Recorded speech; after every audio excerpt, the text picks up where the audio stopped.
Hi everyone! In this video I'll show you how I made game-ready vegetation for Unreal Engine. When planning, I decided to aim for a middle ground between Megascans, which is geared more toward film and games, and Kingdom Come Deliverance 2, where the plans are basically just two overlapping triangles with only a side view texture.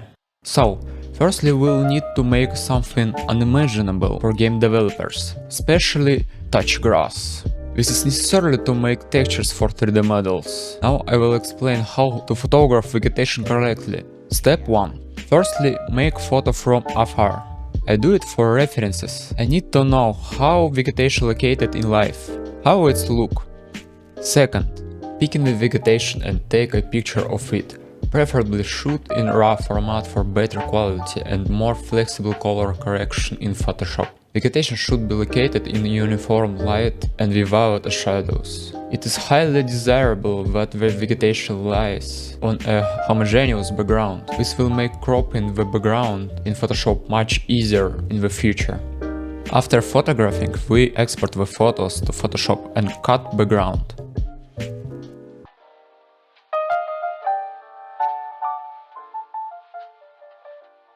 Photoshop have good auto-cut background, but it's not enough for final result, so I have to use an eraser. Today there are many AI tools, but it's worse than manual manipulations.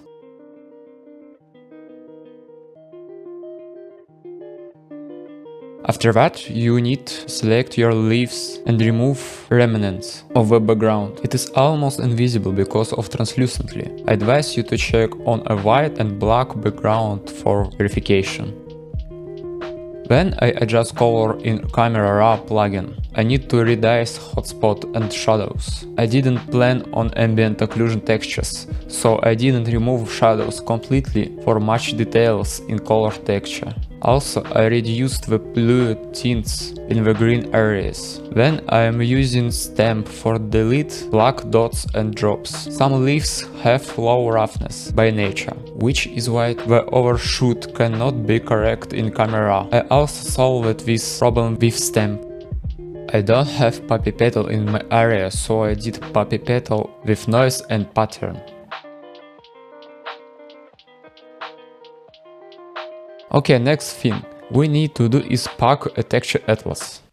What do you need to know to pack in texture atlases? First thing, textile density. Try not to pack the layers too tightly so that the textile density doesn't drop lower than it could be. At the same time, you should just pack all layers flush against each other because we will be cutting them into objects using polygons.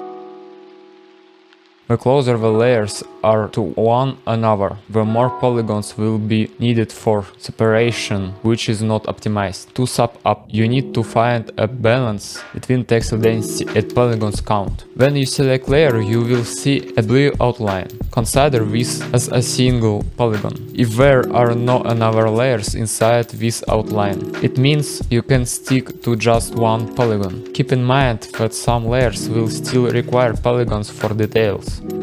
It's not final color texture, but we can already export to modeling. Go to Blender and import texture for material of plane. Then go to modeling mode and slice plane into pieces.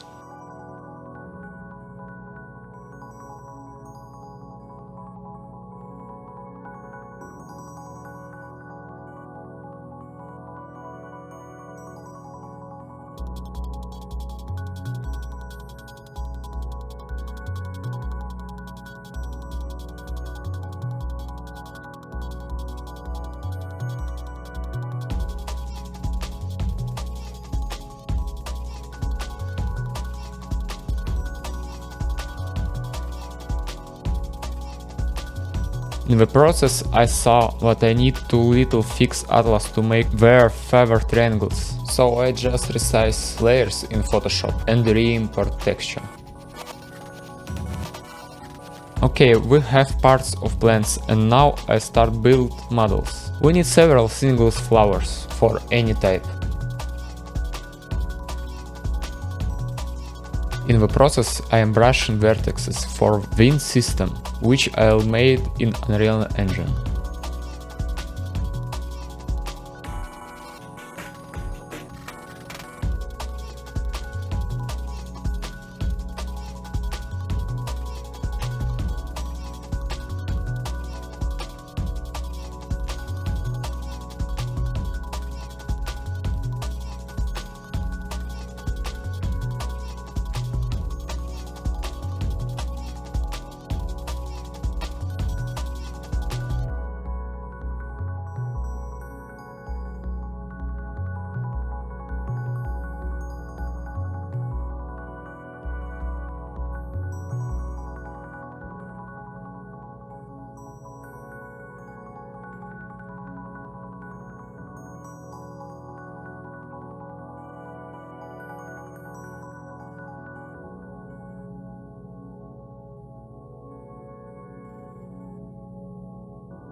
An important thing, as you can see, the texture is distorted. We need to triangulate petals.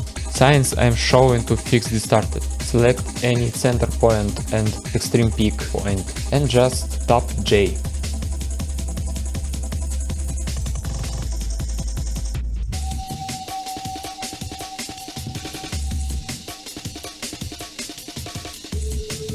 After that, we need to remove the extra vertices. Don't be afraid to cut and stretch polygons for increasing the number of different parts. If you do everything in a template, repetitions will be noticeable to the player and it will look cheap and unrealistic. Then we need to make bundles flowers. This is necessarily in order to facilitate the placement in the engine, but the main reason is optimization. If you arrange the plants in combined bundles, this will reduce draw calls per frame.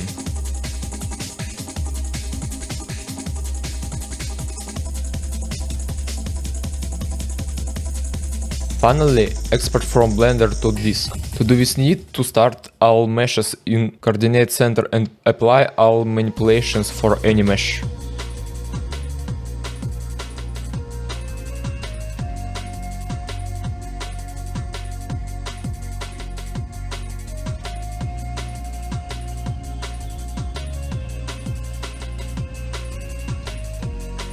I use Substance Sampler to make normal map. I turned off Hide Map Viewer because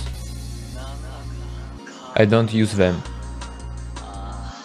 For plants, you need to adjust the surface scale parameter. The lower it is, the more pronounced the fine details will appear in the normal map.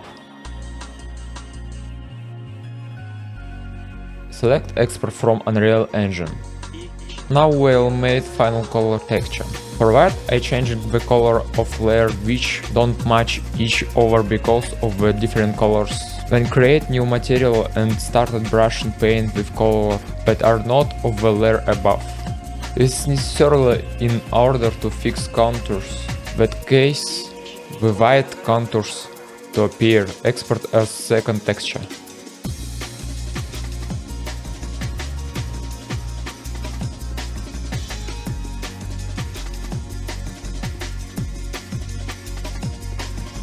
Go to Substance Designer and combine first and second textures.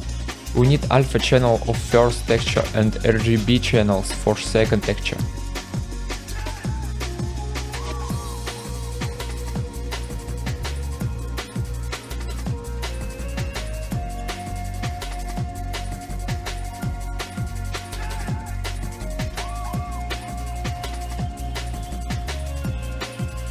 Next, Unreal Engine.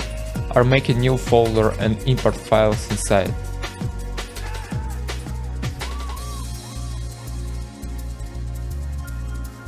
When importing, I disable collisions, textures and automatic creation of materials.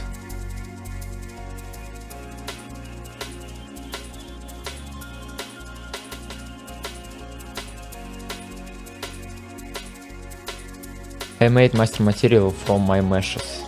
I won't start Elm process because it's separate topic. I just show you what material details you need to create material from foliage. But maybe I'll record this topic if you write in comments. And final step are making material instances and apply them.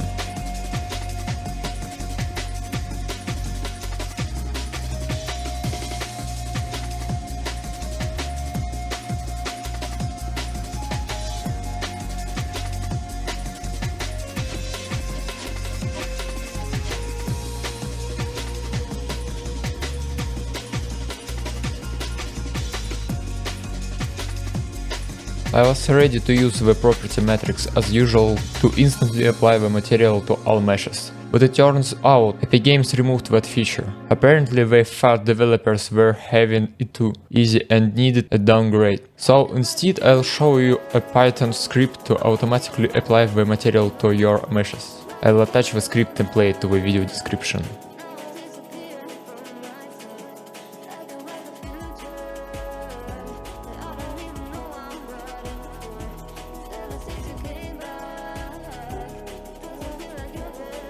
But so, this is my pipeline.